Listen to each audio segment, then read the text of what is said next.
About a week later, I was at the safari lodge when the phone rang.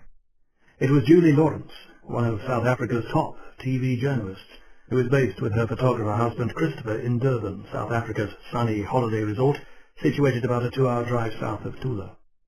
They were doing a story on rhino poaching in Africa and had heard about the one killed on our reserve, as well as Nkonko's courageous firefight. I outlined what had happened and we discussed the general gravity of the situation.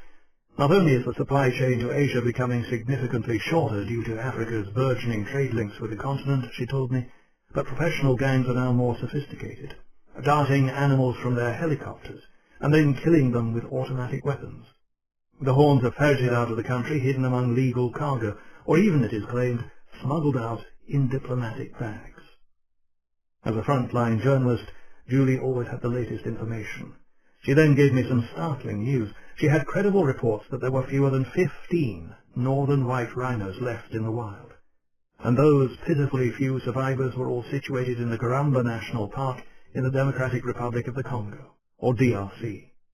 The park is in the far northeast of the country, near the border with Sudan, about 2,200 miles away. I knew the northern whites had been in trouble for a while, but not even 15? "Are you sure that's right?"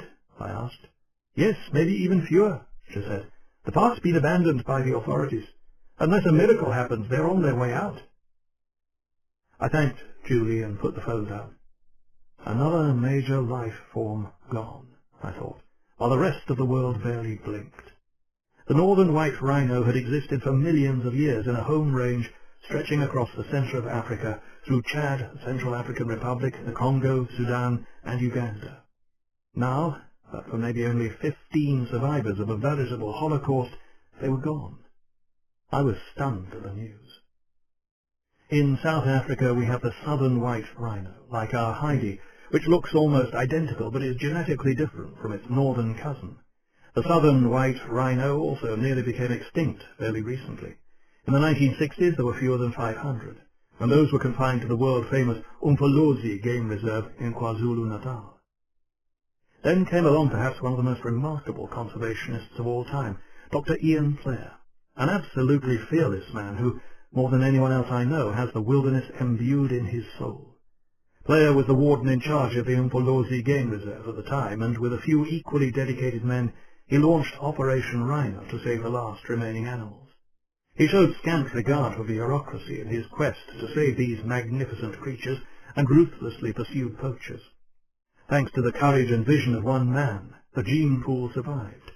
Today a staggering 93% of the world's total number of rhinos is in South Africa.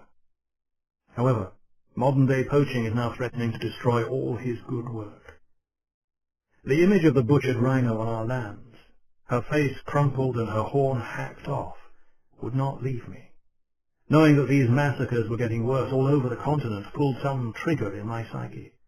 If we could help to save the last northern whites, perhaps we could set an example, and just maybe keep the gene pool alive.